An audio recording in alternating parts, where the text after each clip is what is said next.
புடுங்குவாங்க. நல்லதான் பண்ணுவேன். அப்படியே பார்த்து சிரிச்சுட்டே போயிடும். பைத்தியமா கத்து.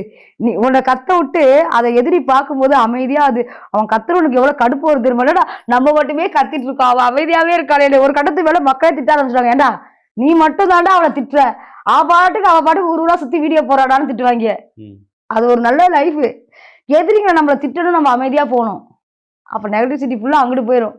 சரி, இப்ப சிறைக்கு போயிட்டு வந்தீங்களா? போயிட்டு வந்ததுக்கு அப்புறம் நல்லபடியா வீடியோ போடலாம்ல. இப்ப மறுபடியும் வந்து நீங்க வந்து அரைகுறையா ட்ரெஸ்ஸை போட்டு அதெல்லாம் அரைகுறை. நீங்க எந்த ட்ரெஸ் போட்டு பாத்தீங்க? நீங்க ஒரு டிராயர் மாதிரி எல்லாம் போட்டு ஆடுறீங்களா? அது உங்களுக்கு அரைகுறையா? அது ஆபாசம் தானே. இருந்தாலும் மீடியால பண்ணக்கூடாதுல்ல. யாருமே டவுசர் போடலையா? போடுறாங்க. இருந்தாலும் நிறைய அப்படியே ஆபாசமா பண்றோம். இருந்தாலும் நிறைய குழந்தைகள் வந்து பாக்குறாங்கல்ல. டவுசர் போட்டா அது ஆபாசமா? ஆபாசம் தான் சார். நீங்க ஏன் அந்த டவுசர் போட்ட வீடியோ தேடி பிடிச்சு பாக்குறீங்க? தேடி பிடிச்சு இல்ல, ரோல். நீங்க ஒரு மொபைல் எடுத்துட்டு நீங்க வீடியோ பார்க்கும் போதே நம்ம மேல இழுக்கும் போது உங்க வீடியோ தானே வருது. டவுசர் இப்ப கூட பரவாயில்ல. டவுசர் போட்டு